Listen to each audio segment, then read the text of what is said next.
Tuesday, November 22nd, the week of Thanksgiving.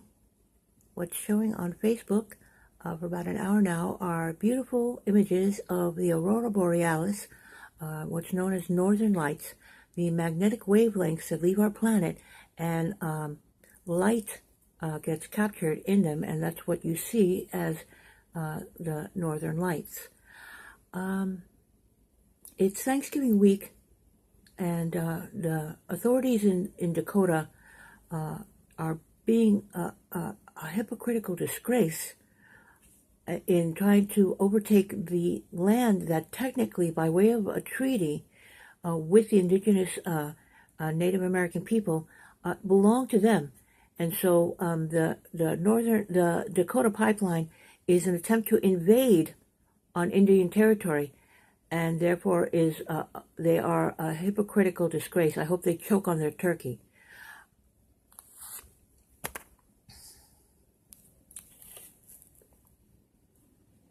Now, the election has taken place and Donald Trump won. All the people that have been protesting apparently have been paid to do so by George Soros, a convicted felon that has already done his time and is out. Did his time, so he doesn't talk about it. But and I'm not sure what he was convicted of, but it is known that he was a convicted felon that did time for some crimes. And he now is a billionaire, runs a hedge fund, and also MoveOn.org, which is a political organization. And these people have been paid to protest against Donald Trump and call him a racist and a fascist. The real fascist is the Democratic Party that put a price tag on everything from hotel rooms, obviously, but also having breakfast with a politician of your choice, which makes them kind of like call girls. So that and the money laundering of the DNC, where I have documented evidence that was online that I took a copy of, that shows that the DNC gave out checks to different states for the rest of the people running, and then asked them to be returned, 90% of it to 100% of the money that was sent, which is money laundering. They make it look legitimate as though they did give money to the other Democratic parties, and then they take it back and funneled it all into the Hillary Clinton campaign. That's fiscal. They did it in a way that they're just inside the borders of the law and could argue it, but it is fiscally dishonest, corrupt, and so on, and it borders on money laundering.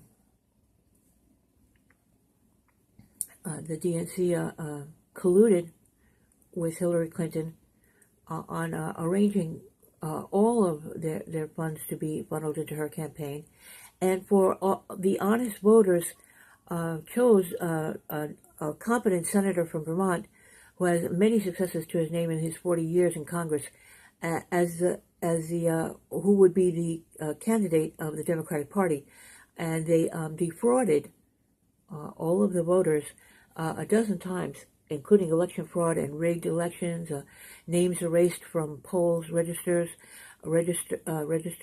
polls, poll registers, machines that were rigged to vote only for Hillary Clinton. They were so obvious about it that also is insulting to the American people. It was in the tens of thousands, and in the New York Tri-State area, over 140,000 approximately people, their names were erased days before the primaries in New York. And that's 140,000 people that are part of the 2 million that are suing the DNC for collusion and election fraud across the country. So Hillary Clinton was whining towards a few days before the actual general election, saying, "Why aren't I 50 points ahead?" Okay, Hillary Clinton and your supporters, that's why.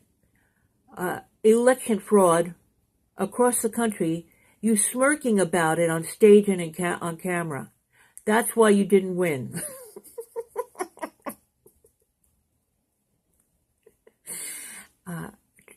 Now, on the matter of jobs, Donald Trump really is successful in making jobs. He has a half a dozen businesses that have been successful for years, that are still successful. Hillary Clinton, on the jobs issue, which is important to the American people, she promised jobs to upstate New York when she campaigned for senator. In 8 years, there was historically the largest number of people to move away from upstate New York in the history of that region. She still has a home there to this day. They had to move out for economic ruin. She not only did not come through on the jobs, it got worse in the 8 years that she was senator. She lives there to this day, and those jobs still haven't happened to this day. So imagine, what did she have to offer the country if she failed the state that she's from? So she's a failure in the matter of jobs. So that's another reason. What Hillary brings to the table is in a mediocre career of a lot of failure and nothing to offer, and a lot of fraud, corruption, dishonesty, and the fame of being the first and only presidential candidate to run for office while being under a FBI criminal investigation the entire time. That's another reason people didn't vote for her. Okay. Everybody have a good Thanksgiving 2016.